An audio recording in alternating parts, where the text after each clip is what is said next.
We get turned up on this podcast.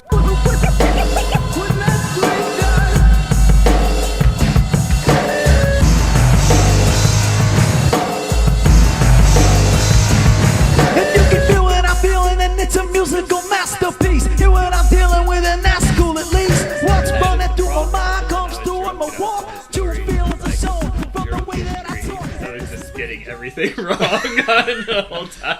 That's another thing I want to do. I want to do that with music. Play drunk music. Yeah.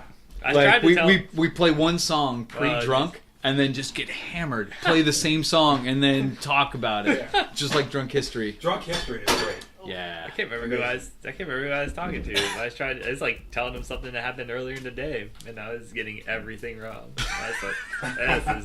That's great. The drunk history of Did this. I tell you my new name for your podcast? No. Oh. W, comma, TF, wad the fuck. What the fuck? Is that what the fuck? Yeah. Wad Yeah. the fuck. I like that. I'm really not too keyed in on the James Wodarcyk experimental podcast. Oh. You guys probably Right. saw the snafu on Facebook. Yeah, apparently. Yes. Yeah. I should have known that WAD was already taken. My I cousin guess. pointed it out. Yeah. Yeah. It's a CrossFit. I think there's like actually a bunch of different WADcasts that are all CrossFit I oriented. think we're killing a lot of content here. This could be good stuff. I'm recording. So. Oh, good. Cool. Okay. All right. So Blow my wad. Blow our wad with James What did I Woodard. watch? Hi, welcome to Blow My Wad with James Wodarcyk. Oh. So that was the pre-podcast, and now we're officially starting the podcast. Welcome, guys. Hey. I'm here with Mr. Fancy Pants at Ryan's house. We have Ryan, Matt, and Sean. Thanks, guys. Thank you. Thank Yeah. you. Are we, Thank allowed you. to, are we allowed to cuss? Yeah. It's encouraged. Okay. Oh, good. Okay. Good. So, hot off the heels of the Young Preservationist prom. That's right. We do bar mitzvahs and Adult bar mitzvah. adult bar mitzvahs, yeah. It's adult, any special occasion as long as it's an adult version of it. I'm waiting for that time when someone comes and they're like, "Can you guys do my wedding?" And then we're gonna my God. it's gonna happen. It's gonna eventually. happen. If Brian Vamp can get a wedding, we can get a wedding. It just Then takes what very happens? I Special, don't know. takes a very special set of circumstances. Yeah. Like Brian Vamp's the famous horror synth pop specialist has had weddings, but he only had one. Yeah, because you really got to find. One's all you need. So if we did a wedding, then we would just cover Brian Vamp's songs for it. You know, we want them to get the authentic experience. That's right. Yeah. You guys are like the hardest working band in the Valley. Are we? You I think? think so. At least for as far as I can tell. You guys, We'll take it. Other than Ezra. Ezra is like Ezra's, good, yeah. working. No one. I mean, I just saw Johnny. I saw Rico tonight at CA House. He's like, "Oh man, I gotta." He's like, I get off Some work at gigs. 8. He's got to be up at Rutten Bucks at 9 and play for 3 hours, and you know. Man. Now that's we usually get a break before our gigs. Yeah. Around a Saturday, but it seems like you guys are having a lot of fun, though, and that's. I love seeing the enthusiasm and just you guys are you get out there and you get after it, and I mean that's kind of what being in the band is all about. It gets to you. You just want to do it all the time. I think it's great. Yeah. Yeah. Yeah, we just need people to carry our equipment for us now. That's Yeah. all we need. Yeah. that's all we want. It's always worse on the drummer, Yeah. unless you have a Like big bass cabinet. Then 100. Yeah. Yeah. It's the worst. And that River City was actually the worst, I think. River City's a tough place because you gotta. There's all kinds. You gotta get in there. You gotta get to the elevator. You gotta get upstairs. And Yeah. it's a little bit easier in other places, but Yeah. not as much room. Yeah. When I played the drums, after a while, if you were playing a lot of weekends, I took all the bottom heads off of everything so that they would all stack with Oh, each other. yeah. You could just carry them all at Yeah, once. nesting dolls. Yeah. Yeah. You reduce it down to a hi-hat and a ride Oh, cymbal yeah. and a tiny crash. And Yeah. you learn to just throw everything over, carry it all at once. Yeah. Tell the bass player to get a smaller cabinet. Well, I mean, I have the 210 and the 410. You know, it's although that 210 is so heavy, The 210 is ridiculous. it is nearly as heavy as the 410. So there's almost no point. I don't know. I played with a bass player once. He put spikes on the bottom of his cabinet so he'd get it on stage, and he planted into the stage. Oh wow! Yeah, I guess I don't know anything about guitars and that. I'm a stupid drummer. But apparently being solidly mounted to the stage helped the sound. Yeah. Oh, maybe he just liked destroying see. things. Well, he did that. Yeah. He also wore cleats. And jumped a lot. Like constant. He was an electrical engineer, so he built his whole rig. Oh, but nice. he was always working on it and fixing it Oh. because it wasn't made to be carted around. Oh. It did sound good when it worked. In another world, he would have been a super villain. Oh, absolutely. I haven't talked to him in years. He might be working on that right now. Lightning rod. Using electricity and sharp pointed objects to... Four-finger death spike. I don't know why Four-string. Apparently, The yeah. The four-string death spike. Well, we don't know how many digits he has. Maybe he Yeah. lost one. You I know. don't know. It was electrocuted off. Yeah. Yeah. So how did you guys come up with the name? Oh. Now we have to go to the Wayback Machine. Yeah. Yeah. Oh, we're going way back tonight. So apparently we've been around. This group known as Mr. Fancy Pants has been around since like somewhere in 2007 or 8. I don't know. I just Steve Moore, the great Steve Moore, Secret Devil Tuning, posted a picture of a flyer, and I think it was 2007. Every band was MySpace. Check out our band at myspace.com. Right. And it said Mr. Fancy Pants, but I'm like, I didn't know we were that old. I thought we were 2009, and but apparently we're a little bit older. I am the quote unquote only original member of the band, but the name is there's no secret message behind it. It is from Army of Darkness. Oh, okay. So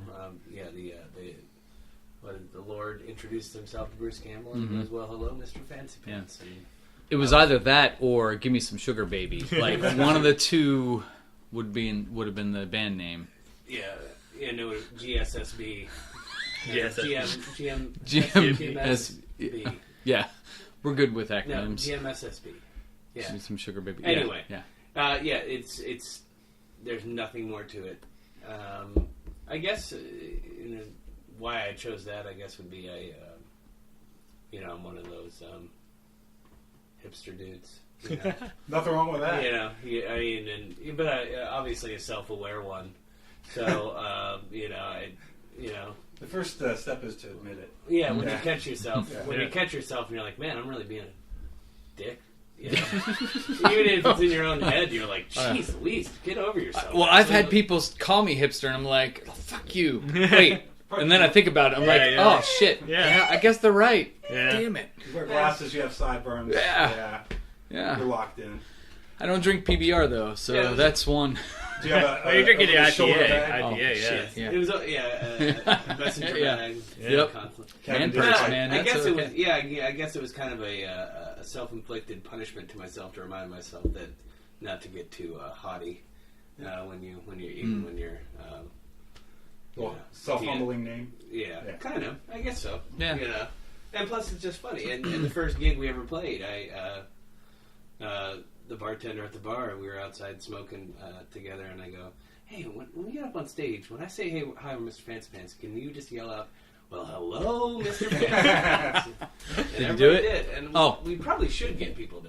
That could be our calling thing. Yeah, right. You know, it's like, you wanted the best you got. You know that thing. That Yeah. At the beginning of Kiss shows, that could be our thing. Nice. I We like need to that. start having. Well, we have our crew.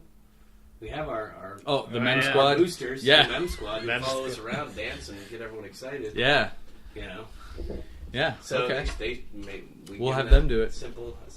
I got a great intro for Weird Lightning tomorrow. It's gonna be great. Okay. It's gonna be awesome. So Were you guys playing tomorrow? no, we're not playing. Oh. My wife and our friend Josh, Yeah. who are two of our biggest supporters, Mm-hmm. along with Ryan's wife. They are in a group together called Weird Lightning, and they are playing at the New Faces Showcase at Tomorrow's Third Friday. Third Right, Friday. right. So I plan on being there. yes, Yeah. so Yeah. I have a great introduction for Oh, them. good. So it's going to be fun. Is it going to be weird? Lightning. That was a good one too. Speaking of Third Fridays, the first Bridge and Tunnel show there, the showcase, Yes. was one of the best shows I've seen in, I think, the Valley. Everybody, there was such a energy in the room that night. Yeah. Yeah. Yeah, it was great. Yeah. I think it was a good way to get people excited about local music. Mm-hmm. It was a great launch. I'd like to do that again. I don't know. It was just all. It was all Yeah, love. yeah, that it was night. great. It was a lot of fun and a very, very good idea. Oh, man, yeah. And yeah, because I mean, for me, it was some of the bands I knew how good they were, and some of the bands I realized how good they were. Right? Because the Bridge and Tunnel is kind of like all of us kind of talking together and saying these people should be involved, but not everyone's coming at it from a different angle. So like I knew a lot of the other groups, but that was a great night for I was like, oh, I see why we wanted them in there. They're great. Yeah. Everybody had a really good set that night. I remember everybody. Absolutely. They were killing it all night long. No lulls. It was all just, Yeah, that's good. it's great. It's all killer, no filler is what they. All killer, no filler. All killer, no filler. Which is hard to do with 9 bands. Yeah. Hard to Really? do with 9 Yeah. acts. Yeah, usually there's a plunker in there somewhere. Yeah. All good. Yeah. Even Mike had that full band and Oh, yeah. God. That's right. I love Good Mike times. with a full band. Yeah, good times. So who came next then? Well, the band started with me and my friend Jeff and my friend John, our friend John, and I met John back in high school, but we reconnected sometime in obviously the mid 2000s, and he was still playing drums and I was playing, and he didn't have much to do. He was newly single. And kind of just hanging out by himself, and so we were kind of the only 2 people who weren't playing together, playing in a band at that time. So I said, I have all these songs. He said, great. And then Jeff was living in Wheeling at that time. He's in Pittsburgh now, and he was kind of into it. He kind of dug it. I mean, Jeff, you have to know Jeff. He's kind of interesting. And that lasted. We got an album out of it, which some of those songs are. We're talking pre 9/11. Nice. The song on that one. In fact, I think a couple of songs on the new album are pre 9/11 or very close to it. Sure, like some of them are just. I was like, well, this is still a good song, and so it just kind of slowly. It was a transition period for all of us, especially for Jeff. So once Jeff moved away, it was just this kind of indeterminate hiatus. And then Ryan and I got it going again. Ryan had played with us once. Yeah. Once? It was either once or twice. Yeah. I remember, but I only played like three songs or so. Yeah, Ryan had played it because I always wanted to sing guitar. We still want to sing guitar. They sing guitar stuff. Who has their own car and can drive and has their own gear. Yeah. And possibly other friends who want to cart our stuff with them. So me and Ryan were at a Rush tribute show at River City. Nice. Yeah. Which was awesome. It was great. And he said it was January. Yeah. And you're like, hey, I just got a bass. I got a bass for Christmas. You want to start Fancy Pants up again? I said, yes. And that's it. And then John, it was me, Ryan, and John. Cause me and John were still hanging out. And then John said, nah, I'm done. He just said, I got the girl. Yeah, I'm older. I got the girls. Busy with multiple jobs and all that. So I said, all right, man. And then we had a little another hiatus. And then... Mikey came over one day here on the couch, and we were talking, and I was talking about how I wanted to play music, and Mikey was like, I know somebody who plays drums, and then he mentioned Matt to me. The baby of the bunch. Yeah. Well, prior to that, Mikey and I were at the Warsaw, and I had just gotten a bonus check at work. And I was like, what I think I'm going to do? I think I'm going to buy a drum set. And then maybe 3 days later, I get this meant to be message from I think Sean that was like, "Hey, you buy that drum set, you can be in this band." There's some incentive right there. I mean, it's been what 5 5 years since you had your own kit Yeah, before that? 5 years. Yeah, I hadn't played, but I found one on Craigslist. That's down in Ryan's basement now, but a Presbyterian church selling it up in Wellsburg. Nice. And I was like, I'll take it. And He drove went- up there on Sunday, and He went See, from he's 0 trying to- drum sets to like 12 drum sets in. Strategized Yeah. well, though. He said, I'm going to buy the cheapest damn kit I can find, because what if this Yeah, falls apart? Good move. but Yeah. then Solid move. I got the better set, like just cheaper. Yeah. Oh, yeah, that's Yeah. right. I mean, oh, no, that's right. For a bit there, we were like, Matt, robot drummer. Okay, we'll go with Matt. That's fine. We like the human element. Yeah. We can build our own. It's very easy for drummers to get multi-sets, too. Once you go over 2, then you just start becoming a collector. Yeah. Well, you have an electronic drum set yeah, I now. just bought an electronic Yeah. one. That's what I'm saying. He's Play like, at home. Yeah. I practice at home with an electronic drum set, and I look at them all the time, and I'm like, oh, I wish I could afford this. Most of my drum sets ended up being garage sale drum sets that I would cover with contact paper, and then usually they'd get destroyed somewhere after 6-7 weeks. And You know, then started sure. I have yeah. a friend in Pittsburgh who he buys them on Craigslist, like crappy ones, and then he in his garage he fixes them up Yeah. and then sells them. I never fixed them up. I just Hundreds of dollars, thousands sometimes. my barber does that. He buys drum sets. He keeps the cymbals, which are really expensive, Yeah. and then he just sells off the drums. So when did you start? When did you learn to play the drums? When did you start playing? I think 5th grade. Same here. Yeah. I went to Bel Air High School at the time. They gave you this option that was like, you could take music lessons instead of taking this class. Which I was like, I'm going to do that. when that happened to me, I wanted to play drums, and they were like, nah, you're going to play trombone. Ah, well, I had a Well, similar... big future in that, right? Yeah, I had a right. similar experience because I told my parents I wanted to do this, and they were like, "What do you want to play?" And I was like, "I want to play the saxophone because I like the saxophone." Oh, wow. And they go, "Well, you can either play the flute or you can play the drums," because my sister played the flute. Oh. So we had a flute, and my brother started playing drums and then quit, and then he eventually played guitar. No new But we instrument from Matt. We had the drums, and I think they were like, pick the drums, like, because they bought these and they had them. So at the time I was like, It was a frugal decision. yeah. Well, And good so, choice, though. At the time I was like, drums, because the flute's like a girl instrument, and you can't like play. We could have had our Rusted Root cover. Yeah. Oh, Jethro Tull cover Yeah. band. Yeah, Jethro Tull. That's We true. would have gone Rusted Root. My parents told me that I had to play an instrument, so the school tested me, and they said, "Oh no, the only thing he can do is play the drums. He's tone deaf. That's it." So I was like, "Well, that's cool. I'll play the drums." And so when they give you your stuff, I was really excited to get like a drum set or something, and they give you the little practice pad. Yeah. And One of those? yeah, exactly. Yeah. Everybody else had a roll instrument, but me, I had the drummers. We had the little practice pad. Well, I know. played drums too. So Yeah. like when I was in I think actually at shows I played the drum, like the original drum I got. Really? The snare drum, yeah, snare drum. Oh, nice. It's it's like one of those vintage drums, so everybody wants them. Although like the lugs are all rusted, I can't change the heads. So the minute the heads ever go, then I'm screwed. But we'll get some of that spray. WD-40, yeah, Yeah. That's it.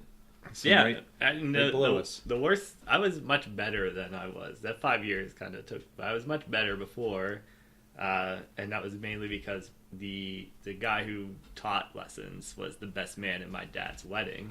So they were like best friends. So they were like, "Did Matt practice?" They kept you, or they he'd kept be you on like, it. he'd be Yeah. at my house after like with my like hanging out with my dad. I'd just be like, I gotta practice. I can't not now. So you started out as a guitar player, and you got a bass. So you basically got your instrument as well, right before you joined the band. Yeah, before the second incarnation of the Pants. I'm thinking if I buy an instrument of some sort, a couple days later, Get a I'll saxophone. Yeah. Because we need somebody to play. We only cover songs with saxophone solos. What if I played it on the French horn? Because that's kind of where I'm kinda at cool. right now. Okay. We can play For No One by the Beatles. That's the only song I know that has a French horn on it. So. There we go. Oh, wait, we're going to have licensing issues. Well, the guy tonight with that was playing with David Buckingham at that Holy Grounds. He had like a hurdy-gurdy or something. Oh, I heard. Oh, yeah? And I was Nice. like, man. It's just like Sting. Yeah. I was like, we could be Arcade Fire. Get a calliope. Yeah. And that's Buy a truck. Buy a calliope and a truck. Carry it around. Was there a calliope up at Ogilvy at one time? I don't It know. was a fake calliope. Was it a fake Oh, calliope? There's that Okay. guy who's in the I Valley once who saw has the Chevrolet calliope have in one, there. yeah. He's in Oh, the yeah? parades. Oh, man. Oh, that's That'd be right. awesome. That guy. Yeah. We should collaborate with him. Yeah, but no, me and Ryan go back way back in the scene, Mhm. and we were both in bands for years. Yeah. The storied Wheeling punk scene. Mm-hmm. You know, Yeah, way back when we were teens. Talking to Mike Wyfried, I probably knew him before I knew any of you guys. Yeah. And he every time I run into Michael, he'd always bring up Sean Decker. Oh. And then it Yeah. wasn't like until 2 years later that I actually met Sean. But he was the one that I was not living around here during the punk scene, so I didn't realize that Wheeling even had one. But Oh, yeah. he was cluing me in that they actually had a pretty vital. Yeah. The old the 19th hole. Yeah. Is that was the punk show? That was the punk show venue for the You for guys- the original. I was Yeah. on. I was Well, on the first Talon. punk show I ever went to was at the Down Under, which I think is I don't think I've ever Maybe- been to the Down Under. I think it was maybe the first incarnation of the 1056 Yesterdays. Oh, okay. Or it's Wheeling Okay. Business College. I don't really remember where it actually is, where it actually was. It may have been, I don't know, one of the abandoned buildings of the downtown area. We used to even go up to Pancake Skating The World. Pancake Skate World in Washington. Yeah, PA. heck yeah, man. CNC Skate Factory. In Yeah, Pittsburgh. CNC Skate. Yeah. And Even Glendale had Glendale a couple. Fire Hall. Mhm. Yeah. Guy Shelley's Coffee Shop in Center Market. It's the barn. Yeah. The The barn. barn, yeah. That's where I Yeah. saw all of Victory Records roster at the barn. You saw all of it? Yeah, they were like Wow. all touring. It was like CIV and Hatebreed and I missed that one. yeah. Doesn't That's sound- like the They all tail. traveled in one van. I was in the tail end of their punk. Yeah, I mean, we had- that's the baby of the bunch. He's Yeah. We had pretty big, I mean, I think big acts come and play with us in those days, like the D Plan Yeah. and the D-Plan game. Burning Airlines. Like, yeah, I mean, come on, like that was Farrakhan. And, Farrakhan.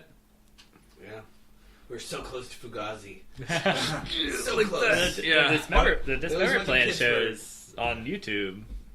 Which one? Glendale. Glendale one? Yeah. Nice. Yeah. That's what the the origin of the computer joke. We opened up for the D Plan, and Ryan likes we computer jokes. yeah, I tell amazing computer jokes. And Jeff Post, who was the bassist in the band at the time, and my brother was the drummer, we dressed as Frenchmen, and we told computer jokes with the French accent. And you open for the And we Dismember opened Plan. for the Dismemberment Plan. I mean, They didn't ask you to follow them on the tour? afterwards they stayed at Mindy and Jeff's apartment. They had an apartment in Wheeling on Bird, and the next day, the next time we actually met them, we saw them play at Pittsburgh, like one of their last shows, and we asked them, hey, you were down in Wheeling. Do you remember playing with us? And they're like, yeah. And Jeff said, what about the computer jokes? And they're like, oh, you guys. You guys. So, transcendent. That's right. All right, we're Sorry. go back. Digression. No, I love the.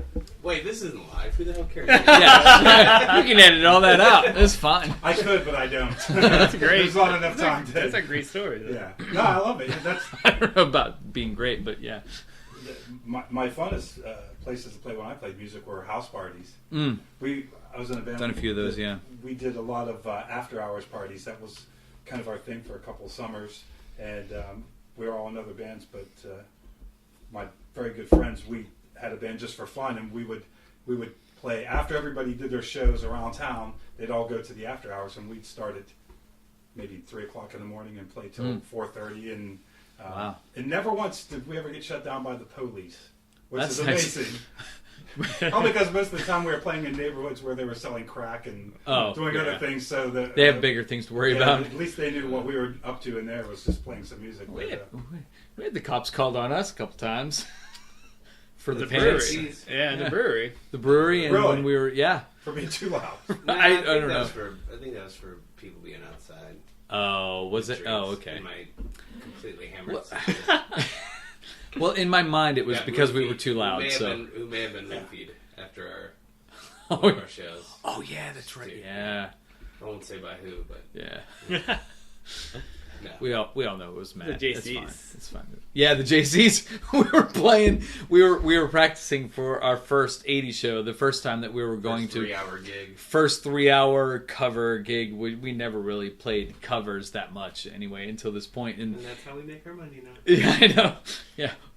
That was, But we were playing. we're not going to take We're it. not going to take it. And then a knock, knock, knock. It's the officer, and we're like, okay, we'll take it.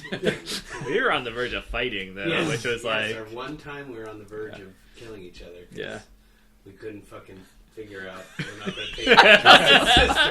That was a reason to break up the band. We couldn't narrow down when they went to the bridge or when they went or how many times they did that. And somehow that mattered. Truthfully, I think so that the angry. people that did that just did it randomly. And we're trying to play some.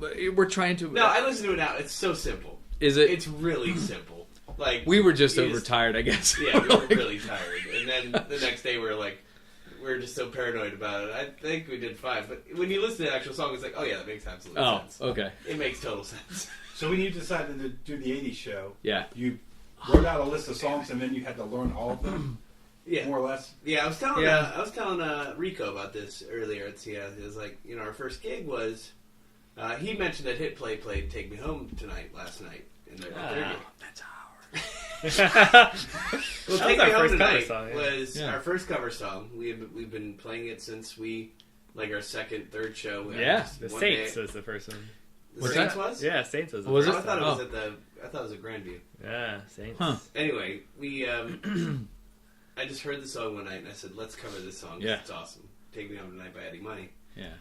And we played that, and we played Third Fridays in January of last year, which was a week after David Bowie died.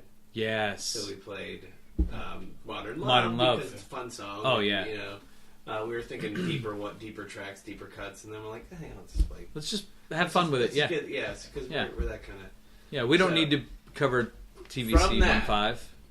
The representatives of the Ohio Valley JCs, if you're not a member, you should join, said, how would you like to do an entire night of 80s music for our summer recruitment? Yeah, it was like something that they're doing. And Matt immediately said, hey, there's already an 80s cover band in the Valley called the M80s, of which I'm also a member. But good on Matt for, you know. He's Yeah. like, He's an honest guy. Oh, yeah. well, I mean, think about it. It's January, we know 2 80s songs. Yeah. Yeah. 3 hours of 80s music? I'm friends with Butch and all them. Yeah, too, so me it's too. like, you So, gotta like, throw it, yeah. yeah. I don't wanna... So, Yeah. I think it took a little while. We were just like, yeah, sure, we'll do it. What the hell? And that's that's how we became moonlighting cover band.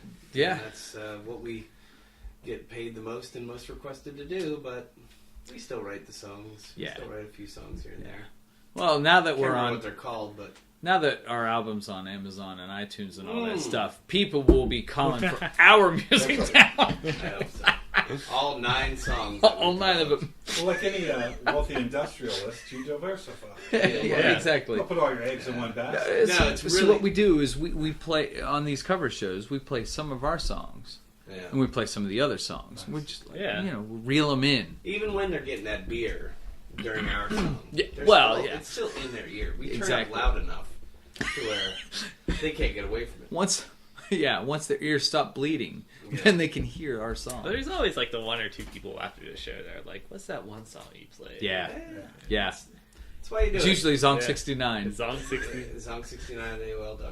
Zonk underscores. Underscore. 69. Which we weren't allowed to name on. We couldn't put that whole thing on the album. We were not allowed. Oh well. Yeah. What was the question? Well, No, I mean, but that's I don't why we did remember. the 80s thing, and now it has become Oh, yeah. kind of our part-time One of our industry. staples, I guess. Kind of our part-time industry is, Yeah. but it all started with "Take Me Home Tonight," Yeah. and just that stupid Bowie song, and then Yeah. 3 hours. It's like they asked us in January, and the party was in the thing was in August? Yeah. It's like, it's not really an excuse Yeah. to. Although we did put it off for a long time. Oh, we learned most of the songs in the last month, and Yeah. we changed the set list at least 5 times Yeah. in the last. Which is why we were close to break up Yeah. the night before. We should have Were you a really? bunch of- Yeah, oh, well, not necessarily break up, but we were close. We were. Little frustration. That's our behind the scenes. We never fight, Yeah. so Yeah. Yeah. like it's not that. It's just that we're too old. yeah. Yeah. You know, right? Yeah. You're 36, We're I'm dads. 37, Like, you We know. have way other things, more important things. Yeah. And that's kind of the best. That's the natural. That's the chemistry of this lineup right here. Is that it's like we're not going to get too bent out of shape about too much, including whether you take that kind of attitude to everything. Like we played the adult prom. If there was like whatever a panel who judged us on our performance. Our versions are friggin' terrible. I mean, they are fucking terrible. They're simplified. They're a friggin' mess. And we play them even messier the longer the show goes on. But we also understand the point that people don't really give a shit, especially at least 2 hours in. Yeah. Yeah. I mean, they do not care. Plus, if we're having fun, they're having fun. Yeah. I mean, that's And you know. even the M80s who I love playing with, Yeah. when I first joined them, I like Butch was pushing. I'm like, this is a really precise group and but you know what? Like, we had like, if it was so precise, then why do we have like one practice before I played? Like, it's like it's and and I know I'm messing up because I'm not playing it perfect. But even they understand. It's like, well, we say that to keep you motivated. Oh, we understand. Like, people really don't give it. They just like to hear songs that they recognize from the radio. Yeah. Yep. And it's I think your enthusiasm and your energy when you perform takes you a long way. As long as you're not a total mess. Yeah, you can't. I mean, we're not. Yeah. We're not falling over. So People they appreciate that versus a spot-on performance that really lacks any enthusiasm or energy. Sure. Yeah. People are starting to check their phones and walking. Yeah. out I the never door. want to see that. Yeah. I'd rather see somebody that makes a mistake, but you can tell they're having a good time up there. And, that's always the favorite bands. You mentioned Fugazi earlier. Yeah. And first time I saw them was in electrician's union hall. And I thought, this can't be right. They didn't even turn off the fluorescent lights. But then once they started playing, you can tell like these guys, they love this. Yeah. And, and That's still one of the best shows I've ever seen. Oh god, they're great. Yeah. I've seen them like 3 times. They're amazing. It just blows your mind when you see stuff like that. Next time they're on tour, that's the next Mr. I got Fancy Pants corporate retreat. I have a friend from college that lives two blocks away from Ian Mackay Oh yeah. in DC, and he'll send me pictures like through a text of like him at the farmer's market. Ian Mackay returning a Blu-ray at Best Buy, which is a picture I've gotten before. Him at Target, he'll just like snap a picture and send it to me. There's Ian Mackay. Yeah. Can you send me that? Yeah, I know, right? I get the old phone out and get these ones. But I'm just like, here's Ian Mackay doing this. I'm like, fuck you, man. He's like, I live 2 blocks from him. And the weird thing is, that's how Ian Mackay with his significant other. I'm not sure if they're even married. Their band, the Evens. Yeah, Yes. Evens. Mm-hmm. I saw them at the Blue Moose in Morgantown. I could have, and I know I could have walked up and just said hello, but you still get starstruck. Even Oh, by yeah. that. Ian Mackay, yeah. But literally, Yeah. he would have had, I guarantee, when you're literally at the bar and he's at the stage that's 6 feet away, you know you're probably allowed to go up and say hi to him. But it's more you than him. Yeah. It becomes more of that issue. Well, and it's odd that you're in an electrician's hall, the fluorescent lights are on, and Yeah. your absolute favorite band in the whole world Yeah. is playing there for like 150, 200 people. Yeah. And that is, at least at that time, probably still is the pinnacle of the band that I would want to see. Now you saw the original incarnation. I didn't see them until they were a couple times, reunited. yeah. Not reunited, but till they weren't really making any new albums when I first saw them. And I backed into the guy that booked the show. I backed into his Saturn with my Trans Am. Oh. Good move. Saturn. That's the title. It should be like that's the title of our new song. Yeah. I backed into his Saturn with my Trans Am. You'd think that story should be like the car should be transposed in that story. But and the funny thing, he goes, "Oh, yeah, these panels, they just pop out." I'm like, "Oh, okay." Wow. Hey. All right. Where were we? We went somewhere. Digression. We took a journey. Yeah. Fugazi. yeah. So, what was the first band you were ever in? Oh God, I was 12 years old. I was the drummer because that was my first instrument. 10 years old, I picked up the drums through a school program. My parents got me a drum set pretty quickly. Like I think I only had to, I was fine at drumming. I guess I wasn't. I couldn't hit them real hard, so little. Our first band was me and my friend Chad, who lived across the street, and our friend Tim, who was actually he lived in the very wealthy part, the wealthiest part of our neighborhood, Kenwood Place in Woodsdale. He lived in the Cedar home, and if you're local, you know exactly what house I'm talking about. But he was from Australia, and he was a year older, and so we were in 8th grade. And he was in high school, and the reason why we met is because when I was 10 years old, when I was 12 years old, my uncle this is a really long story, roundabout way, but there's some gold in here. There's gold in here. This is suburban story gold. This is as exciting as it gets. It's gold, Jerry. Yeah. Gold. It's gold. So when I was 12 years old, my uncle from Chicago had no idea what I liked. So for Christmas, they send packages. He sent me a Bad Brains t-shirt. Oh, nice. I did not know who the Bad Brains were. He sent me a Misfits t-shirt. Evil never dies. Evil never dives. Evil never dies. Dives. And he sent me a tape, DRI Thrash Zone. You know DRI? Pretty Rotten Imbeciles? Yes, absolutely. I don't know that. Oh no. man, it's the best. But so far, DRI his track record is last amazing. Year. They're like old as shit, but they're still going. Anyway, so that's literally I became kind of punk because I was already into GNR. Yeah. So I already had the attitude. Of course. Yeah. Like I had I was not a Def Leppard kid. I was GNR. I was absolutely. I was. Me too. I liked the Yeah. badass. I still like them. Yeah. But it wasn't even, and the music was great, but it was more the attitude. Like I wanted to be a bad boy for kind of a badass punk. Yep. For no real reason. Probably because I was short, and Well, I'm not short, so I don't know anything about that. Yeah, you're huge.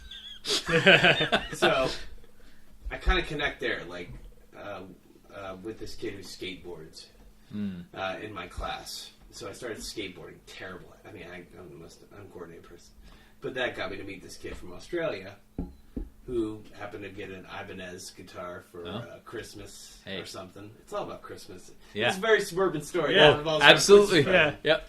And he saw me skateboarding while I was delivering papers in his neighborhood, and he said, I heard, somehow he heard that I played drums. Or no, he wanted to skateboard with me because no one else did. And then he found out I played drums, and we said, all right, we're going to start a band. So the first incarnation, I believe the first name we came up with was Spit. Perfect punk band. Which we were not punk enough. Yeah. We were already kind of emo, a little bit in that, kind of that realm. So I think we changed our name to Calvin, which was, nice, super smoothie, creamy name to have. For... What, didn't somebody? I just recently heard the story. Didn't somebody call you Calvin Klein because you? Because your mom, when you traveled back in time. Yeah. No, I think it was something like that, and I can't. I don't know. Okay. Anyway, So, that was not what I would call the realest of real bands I've ever been in. That's three 12, 13-year-old kids. We had songs called, like, Conspiracy. Of course. But the chorus was C-O-N-spiracy because we watched In Living Color, and that was a skit. Oh, yes. So we had lyrics like that. That was the extent of our lyrics. Oh, it's awesome. And, like, we would, like, literally, we had a chorus to a song where we spelled out C-O-N-spiracy like David Wayans did in that one skit from In Living Color. Because so awesome. We watched In Living Color. That was the baddest ass thing we could think to do. Absolutely. Was Motley Crue, GNR, and watch In Living Color. That's as badass as you got. Yeah. And skateboarded. That was as punk as you got in the suburbs of Wheeling, West Virginia. So it turned into a thing. I kept playing drums for a while, and my first, I guess, attempt at a real that was we played one gig at like Warwood Elementary School, opening up for like 16 death metal bands or 60 horrible, metal bands where the kids were so much older they were like 15 and 16. Well, that's worlds apart. It was like triple booked. Yeah. With every band, but so I kept playing drums, played in the marching band at Central, and then really I met and just you kind of end up meeting the same people that you knew when you were 12. Right. You could just kind of keep meeting up with them in different. And I went to Central and all the other. The big deal was I went to Central and other kids went to Park, and it was like engaging with them in some kind of social congress was enough. It was strange enough. So like, but I was like the only musician at Wheeling Central High School except Dave Klug. Dave Klug came up to me and said, I played bass, and I got this kid from Park who plays guitar. We want to start. We were trying to keep something together. We need a drummer. Yeah. So that was I believe we called ourselves Lufa. But then we called ourselves Alloy. Oh yeah.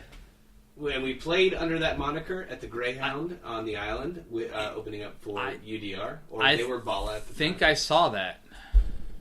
Would you have been? You wouldn't have been allowed in.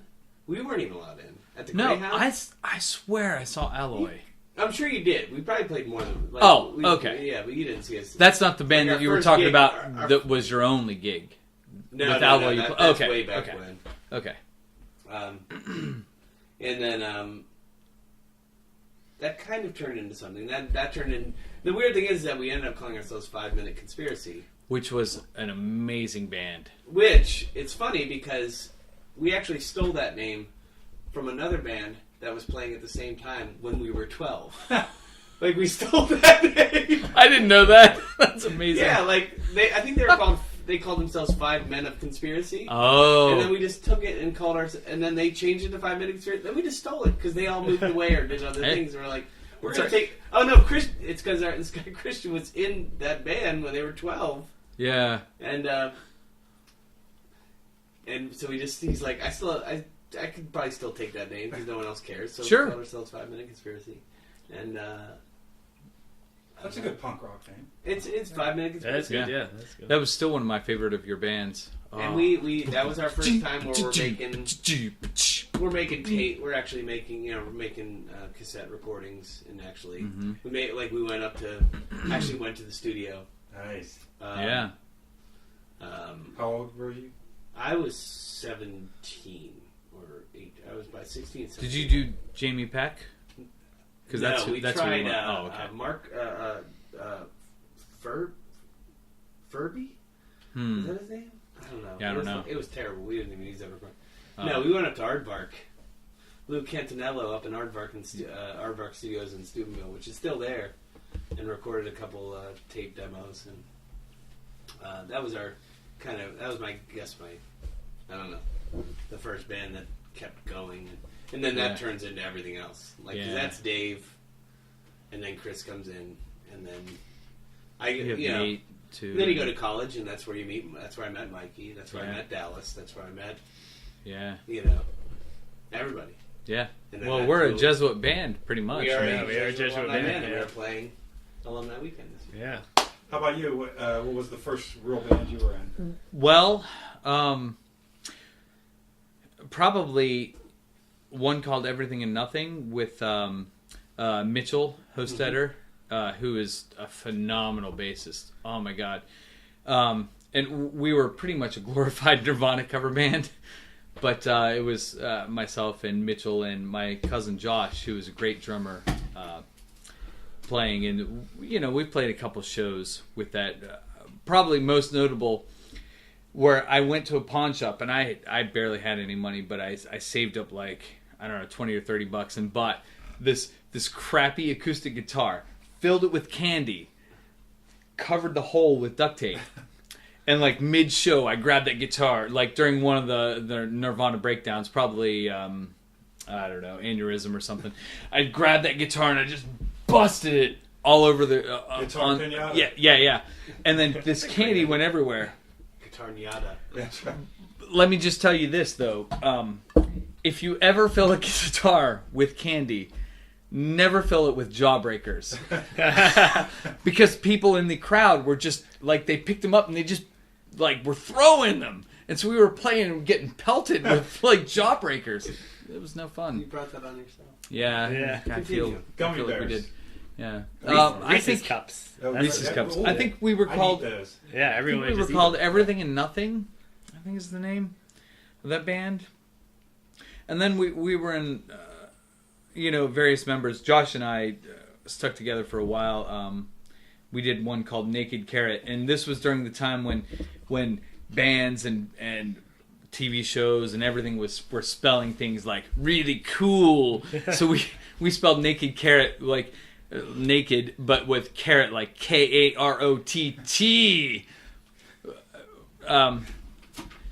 I like to think that we were making fun of that, but we probably were just adding to it. But I remember Naked Carrot. Yeah. No. Nobody remembers Naked Carrot. It's fine.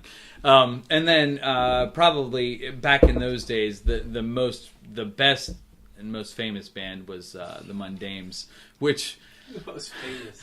Yeah, of those bands. Historically. The most well established. Well established, yeah. Consistent. Yeah. I don't know where you're coming from.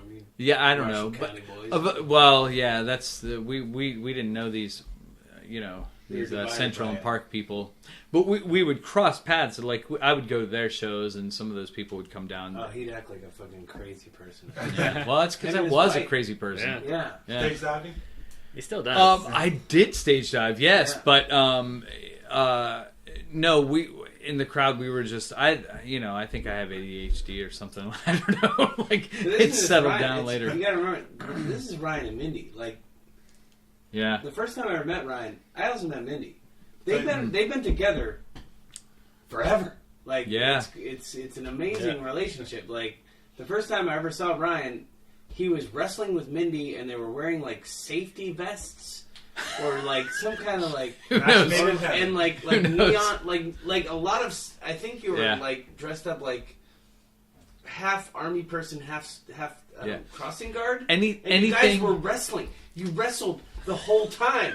Like I'd be Mr. Cool. I'd have like my slick back hair, trying to look like Girls Against Boys, or like really just trying to look like UDR, And I'm like trying to be Mr. Cool. I got like black t-shirt on, smoking cigarettes, and Mindy and Ryan are like fucking wrestling on the ground. And, we weird out that shit throughout our lives. Like anything to for a joke, like even at our expense, like it didn't matter. Whatever. I think Ryan is probably the most energetic guy I've ever seen, like on stage. Though, just really? Just even watching him perform there is a show, one of our first shows. I can't remember what it is, but we're playing. And I swear to God, I saw you like bend over backwards and like touch the ground and then come right back up. Sure, yeah. And I was like, what the fuck just it was insane. Like, but it's always like that. It's always That's cool. Yeah.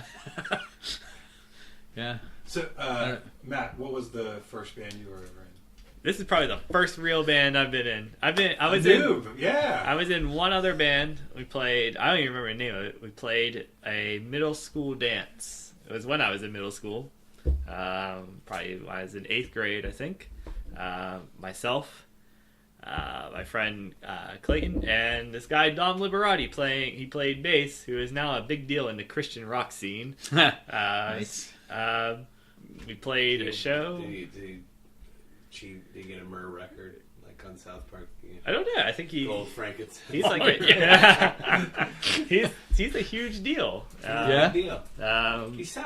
sounds like that. That sounds like a name. Yeah. That'd be big in Christian rock. Yeah, I dated. God bless them. God bless. Yeah. I dated someone in Immigrant? in college. Oh. Yeah, who went to Amy Grant. Michael W. Smith. And she went to Malone College. And Sam Malone. Sam Malone College, which is it's a Christian school in Dayton. Okay. Oh. Not Dayton. Canton. Canton. Okay. Canton. It's a huge Some Ohio Christian. town. Yeah. And she won. Did they boycott a lot of Marilyn Manson? It probably shows? did. Oh, I bet. These are kids. She called me when we were I was in college. I was at Jesuit, and she called me and she was like, "Yeah, you're talking on the phone." I was like, "What'd you do tonight?" And she's like, "Oh, I saw this guy perform, his band perform." I was like, "What's his name?" And she goes, "Dom Liberati." I was like, Dom "Fuck." Should've stuck with them. Yeah, we I guess played. so. We played 5 songs. We played Blink-182's "Damn It." We played Smashing Pumpkins' 1975. Nice. 79. That's 79, okay. 79. You're the baby of the band. It's okay. Uh, You get one pass. Yeah. It's fine. We played Weezer's Buddy Holly, Yeah.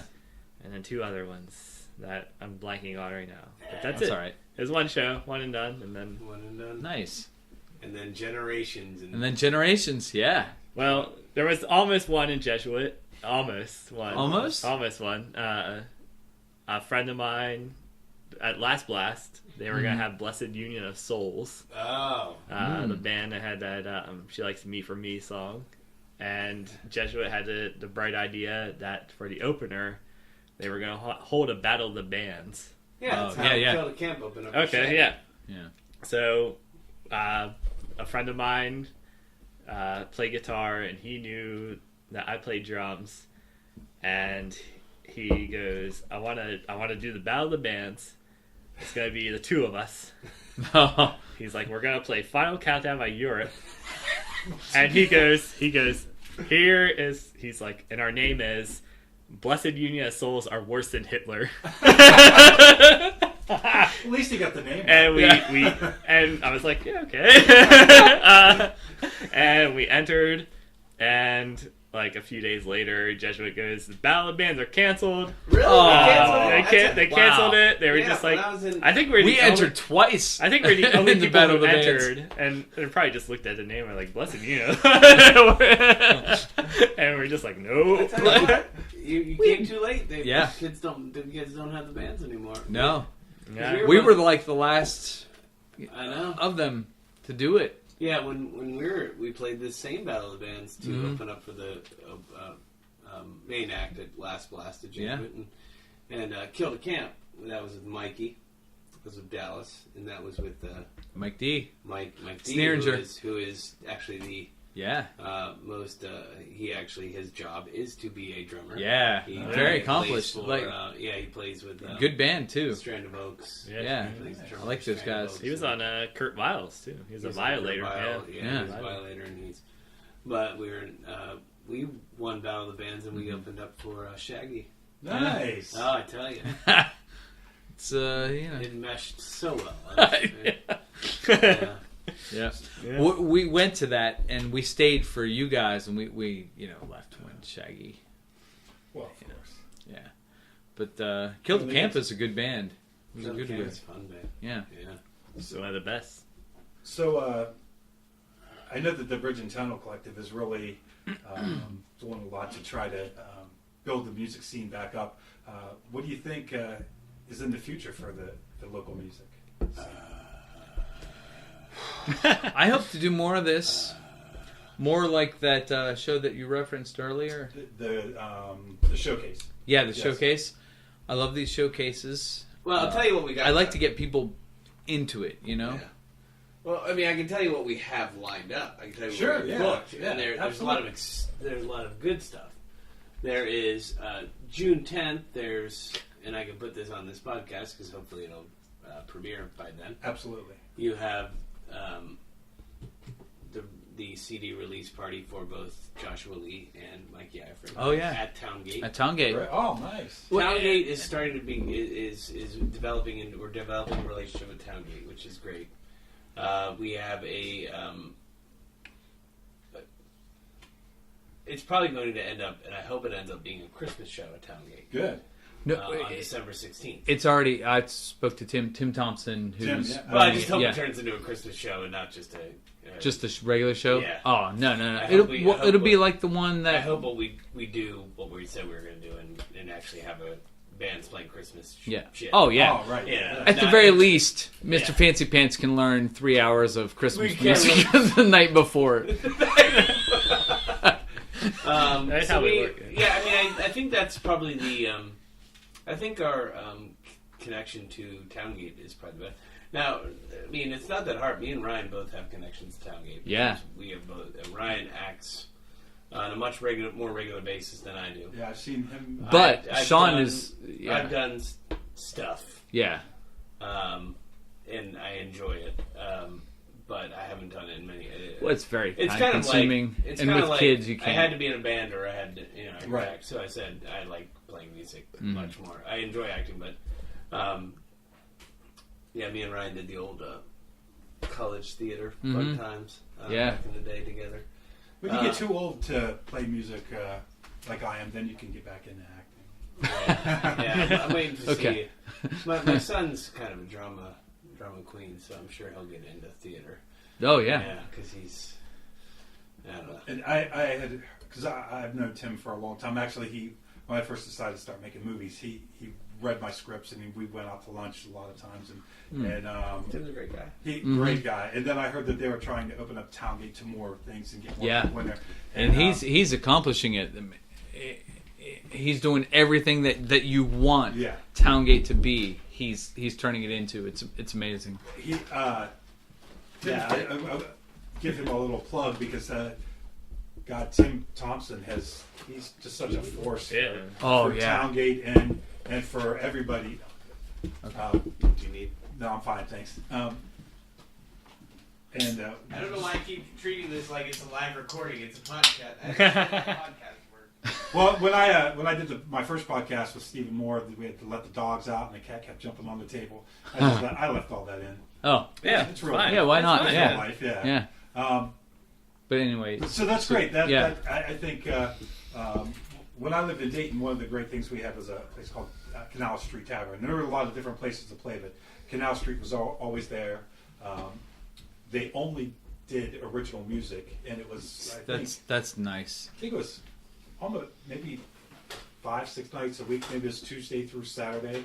Maybe it was every day of the week. But it was when you were really crappy and starting out on Tuesday night, you try to work towards the weekend and hopefully get a spot with like a touring band that would come through. Yeah. But because there was a place that you knew you could play, it was worth your time to start a band. So I think having a spot where a band knows that they can play a show, and if you go to shows and you see other people playing, I think that inspires you. You want to be up on stage. That hopefully more people will take the time to put together a band and pursue being in a band. Yeah, I think that might be maybe true. Maybe hopefully something that comes along. What's that? I don't know. I think when like I have a 13-year-old niece, and I mean she put the Fancy Pants album on her MP, and she has a Fancy Pants T-shirt, and she wears to school. She should. Oh, nice. And she's always like she loves Concrete Teepee, probably maybe more than our band, which is always the case with my family. My dad loves Stephen Moore probably more than he loves our. Well, Sharon loves us. Yeah, my mom is like the one Sharon. who's like, and she's going to cook for our album release party too. My mom is probably. I mean, like. She's probably the only one in my family who's like, oh, that's a good. But we're in good company. Like Stephen Moore and Concrete TP are great. Yeah. So yeah. Concrete TP at the showcase. I'm friends with all those guys, and I think they practiced in my basement before that show. But I didn't realize that they were going to that was something new for them. The way they ended their set, and I thought it was incredible. I was so excited for them to see them take it to the next level. Oh yeah, good guys too. Mm-hmm. Yeah, yeah. You know what's funny, and I'd say this all the time, and Kyle would be mad at me. Kyle's quite a few years younger than me. Yeah. Like, I substitute Todd at Park when Kyle was still there. But the one band that we used to play with in the old day, all the time, Kyle's brother was in there. Now, Kyle's brother, Rick, is about, probably got 10 years, if not more, on him. So, Bungie, as I call Kyle, he used to come to our gigs all the time because we played all day with his brother's band, Ahimsa. And it's a fun relationship to have now because he's like a grown ass man.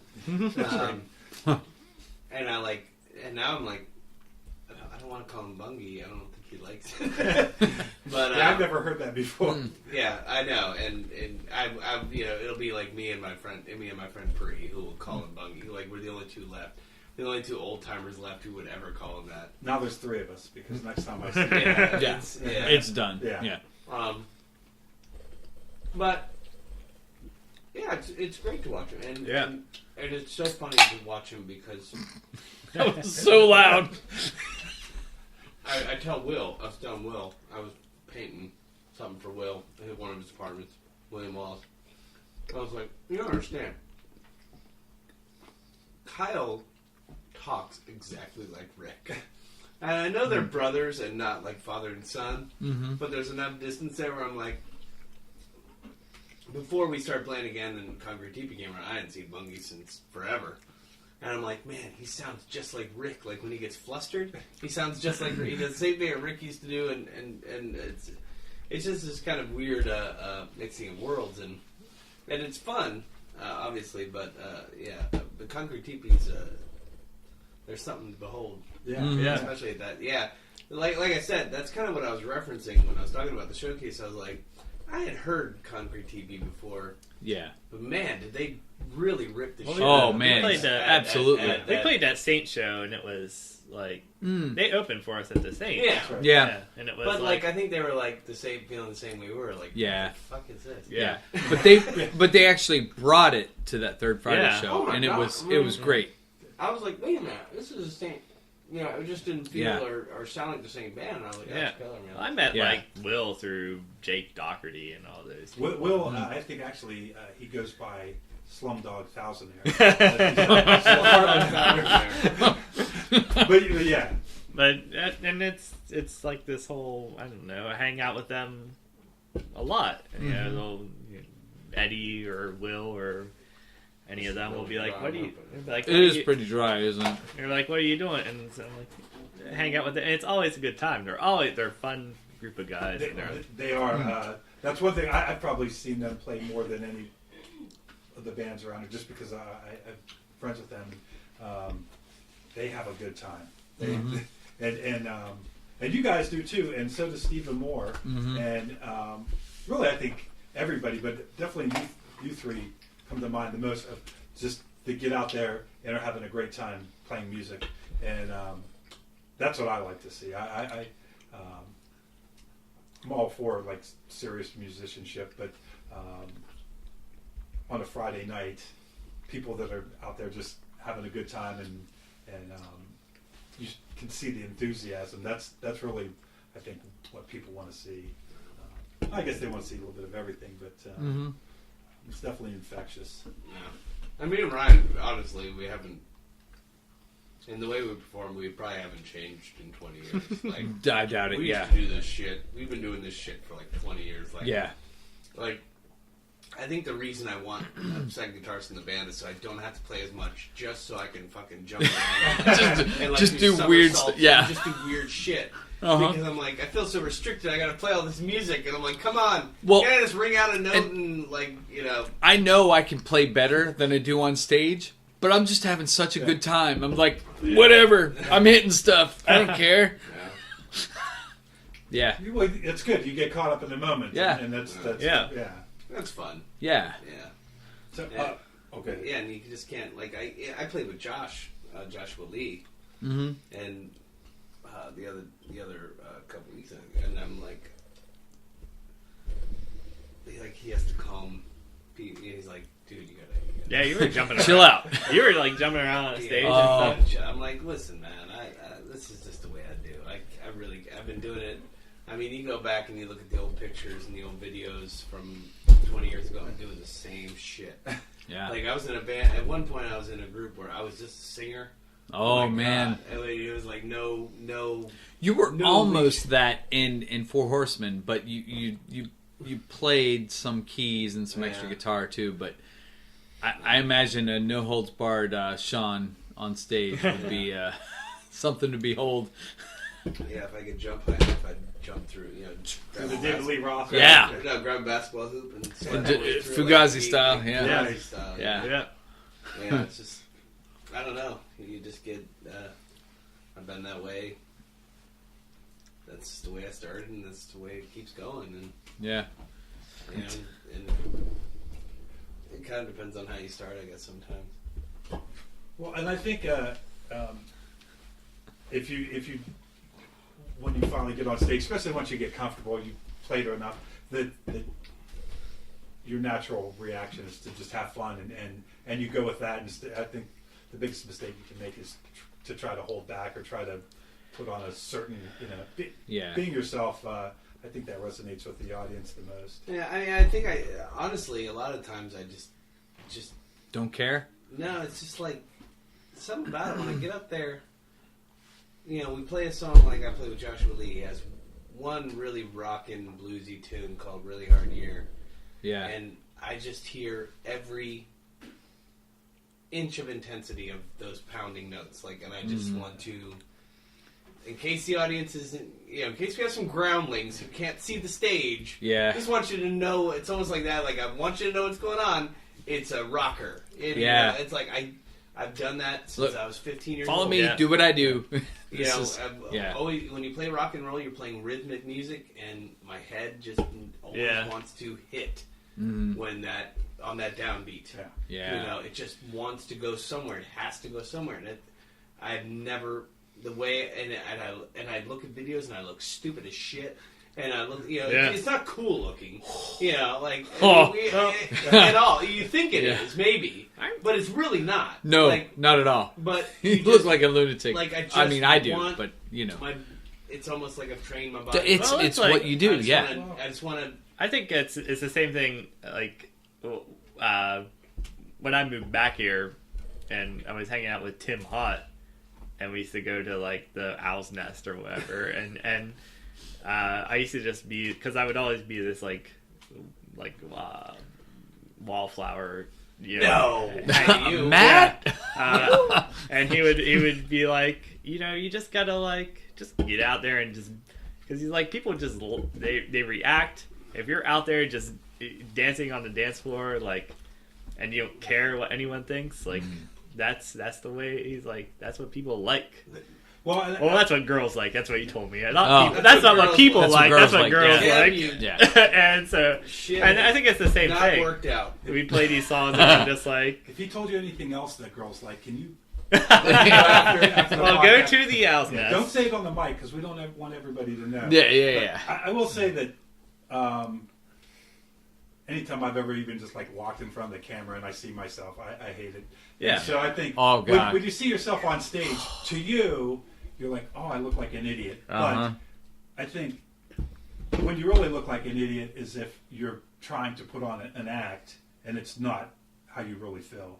Then that's when the audience. If you're up there and you're just doing what naturally comes to you, I don't think people see it as if it's authentic. It comes across that way. Yeah. And if it's fake, then it does look more idiotic, even if it could be the same actual physical notions. It's kind of. I mean, even back in high school, I was in a band that played dances twice. I think we played 3 times. Nice. And we played "Lump" by I love Otis. That's a great song. Yeah. But I just go ape shit. The song just got pumped up. I mean, it's a great song. And people thought it was both funny, but at the end of it, they're going crazy because You're having here fun. you have a 15, 16-year-old kid who's willing to let it all out at a time when no one. Yeah. I teach these little Yeah. whatevers right now. Like literally, they will they are. And we were all the same at that age anyway, I mean, too. So they yeah. have to weigh more than they actually show up on them because they're so dense with tension and of the adolescent sexual kind of weirdness. Like they are afraid to do anything. Yeah. Like they're afraid of their own fucking shadow. Yeah. So when they see one of their own, and I wasn't a nerd. I wasn't. I wouldn't call it. I didn't go to a big enough school to be like kind of one of these Yeah. I wasn't the coolest kid, but people liked me, and I wasn't like not like I'm like I wasn't extraordinarily socially awkward, but to see me kind of go crazy in my whatever like sweater vest Allowed them I was to dressed do like the same. I was basically dressed like Ross from Friends, at a school dance because that's how you dress in high school. Funny, I was dressed like Courtney Cox. No, I was the other dressed day. like maybe it was more Chandler. It was Chandler. Oh, It was okay. a lot of sweater. It was a lot of V-neck. Oh, sweater yeah. vests. Yeah. And so Were you trying to stay a virgin? I was. that my clothing had nothing to do with that. Started talking about No Star assistance Wars needed. earlier. Yeah. Yeah, and I mean, I wasn't. I talked to people, but I think there is something to it. Like, you're their release for them. Like, thank God I didn't have to do that. So, like, I mean, this band was literally like probably the nerdiest, weirdest people. But we were all. The difference was that we were all kind of either socially inept that we didn't realize that no one liked us, or we were just normal, and then we turned into these kind of different kind of beings. That band was called Likewise. Likewise. What did you? Was it all original or covers? No, all covers. Okay. We played Lump. Yeah. We played Last Dance with Mary Jane. Oh yeah. We Hey, played not that's one, the best Tom Petty song. Oh. Best played ever. Yes. Not one, but two songs by the band live. Oh, We both played I Alone and Lightning Strikes. Lightning crashes. Or whatever it Lightning is. crashes. Lightning Crashes. On which I played the tambourine. Ooh. We played God, what was that song? We played Peaches and Lump because you couldn't play one without the other. We tried. We played Peaches. We played Peaches. POTUS was so hot in 1996. POTUS is a great band. Great band. I can't believe they broke up. And I don't even Well, I think Hot the, USA. We played Peaches at the 90s hole. Exactly. No, we did not. We played. Some guy asked us to play Peaches because it was like the anniversary of Peaches. The day we played, it was like Peaches came out 30 years ago or whatever it was, and we did not know how to play it. No. We went to We took a 5-minute break. It was before we started. Oh, was we had it? 5 minutes before we started. We were like, "What if we could learn Peaches?" Yeah. So we looked it up online and we listened to it, and we did not play it at all.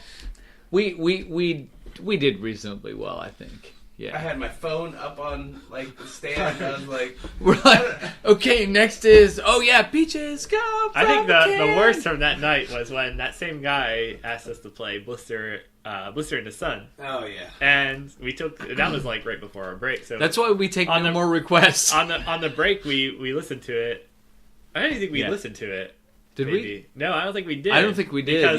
Because you guys were like, "Oh, I know this song." Yeah. And I was like, "Yeah, I know this song." And I've heard this song a million times. Yeah. And then it got to the point pre-2000, but yeah. Yeah.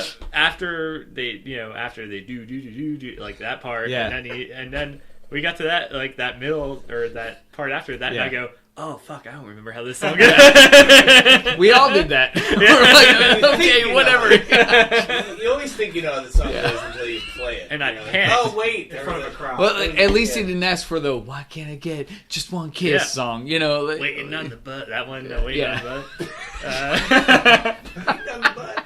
Waiting on the bus. Waiting on the butt. Oh, waiting on the bus. bus. Yeah, I said Okay. waiting on the butt. Waiting on the butt. That's a cameo song, I think.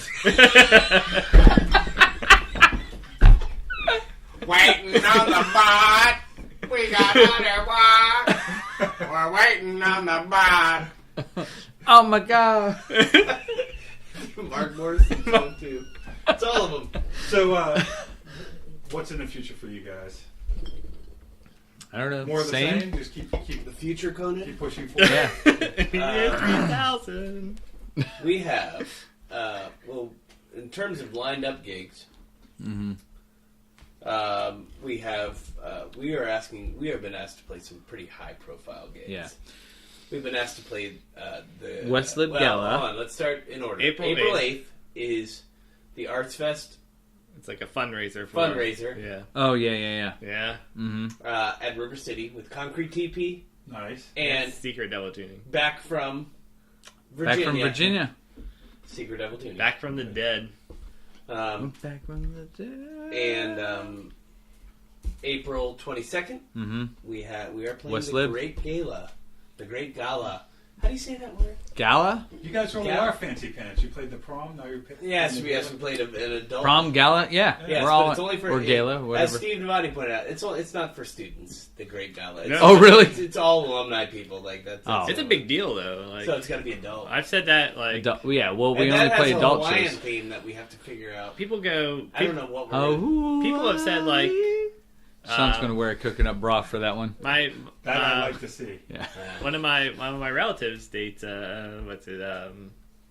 Longshaw, who's a big Oh yeah, big deal. Yeah, big deal. Yeah, You're the woman who Yeah. used to work with my wife. and I That's said. these small town And connections. he got like super excited. I was like, "Oh, we're playing the Great Gala at West Lib," and he's like, "Oh," and it's apparently a big deal. It's like a really big deal. Apparently, like all these people go to. It's like a big fundraiser for. So it's a road gig. I don't know, Yeah, it's that's a it. West Lib, yeah. West Lib, yeah. all the way up to West Lib. We're Yeah. gonna get super drunk at the Generations on the Hill. Yeah. Oh, is that what it's called? I They don't should know call what it it is. Degenerations. Degenerate. Degenerate. I don't know. We'll go to Yeah. we'll That's go how to we should Brewkeepers dress. and grab a growler or two. We'll be fine. Yeah. Yeah, We're like I playing said, the first the sixth. only the first half hour has to be good. Then everyone's drunk and you can play whatever. You want. Yeah. Yeah. That's, We're gonna dress like It's the all Sea. Misfits We're gonna dress like the covers Sea from then on Org. out. We're gonna dress like the Sea Sea Org from Scientology. Scientology. Yeah, of course. And beat people. I guess. I don't know. I'm going as Liam Remini myself. So. Sean Ron Sean Ron Hubbard. Sean Ron. You should do a classic. L. Sean Hubbard. That's how. L. Sean Hubbard. L. Sean Hubbard. Maybe you should do classic science fiction theme songs. Ooh. Yeah. Oh, hey. It's All a right. Hawaiian theme. What can we play for Hawaii? We can play Blue Hawaii. We can play. Hawaii. Oh Five-O. yeah, absolutely. Okay, done. Just like I did in marching band back Yeah. in high school. I think we did it every year. All comes around, circles around. Start out with the theme. We'll do it Lost. Magnum Lost. PI theme. Magnum PI. Lost. Lost. Yeah. Lost to the Hawaii. drone. It was in Hawaii. It was. Oh, it was yeah, actually they filmed it it live. actually Filmed. was filmed in Hawaii. Yeah. Oh. Maybe you learn like a Hawaiian greeting, so you start out that way, then you play the Wahoo. Hawaii 5-0 song. Yeah. And then you get everybody geared up that you're going to do a real Hawaiian theme. Yeah. And then after that, nothing Half else. hour. Death Nothing. Metal. Yeah. Half an hour Just. Hawaiian song. Like, all right, here's Billy Idol. Death Yeah. Metal covers of Hawaiian Yeah. songs. Yeah, here's Billy Idol. Just Yeah. 6 hours. Just, Huey Lewis in the news. Yeah. yeah, and then Billy Idol and soil work. We're going to go Swedish with this. We're going to. what Sear. else? Death metal we you have, can go. the only two gigs we have are big gigs. We have We're playing Jesuit too, right? Yeah, because we're playing. We are a. I am messing up your mics by pounding my elbow on the table. It's okay. We're We going to play in are, Pittsburgh too, right? Millvale. Oh yeah, shit, we're traveling. Now. I have On the something road, on the yes. 6th. We are truly on May. the road. What? I don't know. I didn't. May 6th? Yeah. We have nothing on May 6th. Okay. What I'll do you have? remove that. I don't know. It doesn't say. No, Okay. Anyway, yeah. we have A festival. Great Gala. Yeah. We have what is it's a newly christened music Millvale Music Festival, in yeah. Millvale, so near Mr. Near Smalls. Mr. Smalls. Yeah. Nice. We're playing at the We're Double L. playing at the Double L bar for 40 minutes. 40 Yeah. minutes. That's it. 40 Non-stop minutes. rock. So it'll take us longer to get there than we will to That's actually true. play. But that's hey, you gotta Yeah. you gotta do something. maybe our rank on the what's the list we got on in Pittsburgh? For the, Drusky. Yeah, maybe we'll bump up the Drusky list. Yeah. Move up a couple notches. Maybe we'll open for Guar or some shit. Oh, God. Yeah. Party Cannon. Party Cannon. Party Cannon. So, and then we have really, we're gonna pick up gigs. Like we have our CD is out right now. Yeah. Yeah. In digital format. Yeah, how can people iTunes, Wherever they want, Amazon, really. You can listen to it on YouTube, Spotify. We Pretty went soon. through It's not CD on Baby, there. so like it's friggin' everywhere. Everywhere. I mean, Tidal. Tidal. You know, if you're the most loyal Jay-Z fan ever, you listen on Tidal. If you sign up for that 30 months or 30 days to get Lemonade, Yeah. you cannot get our album I because got 99 problems, but Tidal ain't one.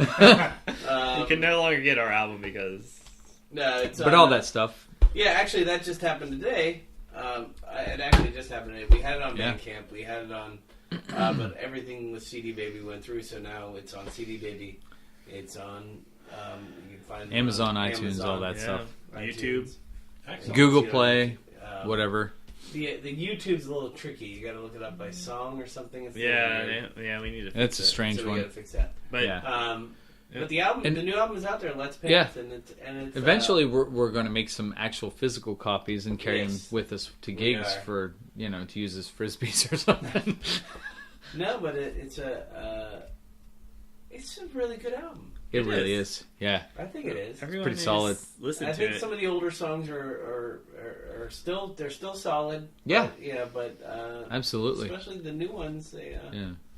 It's only 9 songs, It's So like that's 30 minutes. It's enough. 34 minutes of all killer, no filler, and it's great.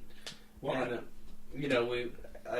when we were done with it's mixed and mastered by Dave our Klug. friend Dave, who Yeah. was in 5 Minute Conspiracy. Yeah. He was in, all those bands. Like we were. He's a great musician, it's too. It's all together. Well, I usually at the end of the podcast I play a song from a local musician, and since I'm interviewing a band and we just talked about the album, why don't you guys introduce us? If it's okay with you, I'd like to add to the end of this a song from the album. If you guys want to maybe conclude by announcing the song that people are about to hear. I think What? we've already mentioned it. I think we're gonna go Song? with. Is that, yeah. Ladies and gentlemen, enjoy this song. It is called Zonk _ 69 at AOL. .com. Although we had to drop the AOL.com. just stop. For some- Disclaimer. Just stop. Disclaimer. There's no disclaimer. No, Zonk _ 69 is our. We're calling Anthem? it. We're calling it our. I don't know. Our single. Yeah. Yeah. Even though it wasn't, we didn't release it as a single. No. either. Not time. at all. Not But at all. we do think it's our. It's the one that makes the crowd go fucking crazy. Yeah. Yeah. Everybody It's- talks about it it's afterwards. Straight up fucking. Underwear It's- hits the stage. It's- fucking. yeah, it's exactly. Fucking, it's about as punk rock as we get. I mean, it is straight up fucking. It's punk rock, but it's also Cure. It's also Yeah, like new it's got a wave, lot yeah. of those elements in it. It's We're ruining this conglomerate. introduction. Let's Yeah, try I know. again. New Okay. wave. Let's try again. All right, ladies and gentlemen, enjoy the sounds of Zonk _ 69 at AOL. com.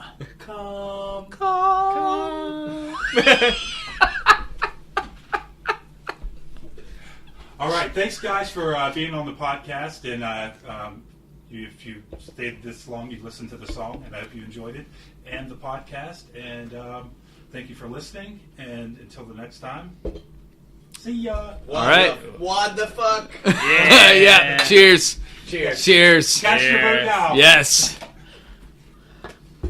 Very good, gentlemen. That was a lot of fun. Yeah. It was good. I could have kept going. Was that too long?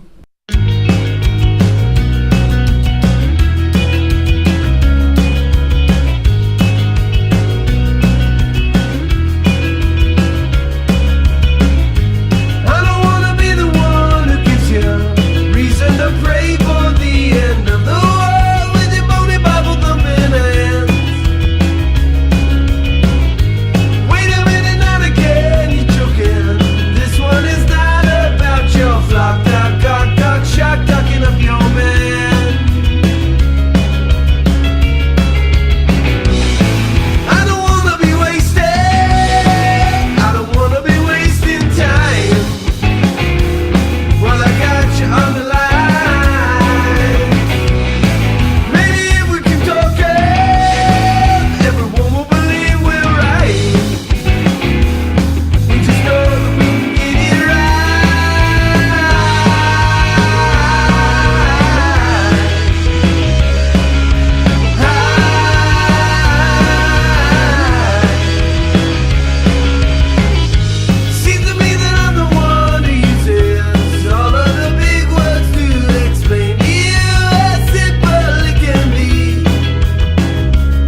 bring us home again.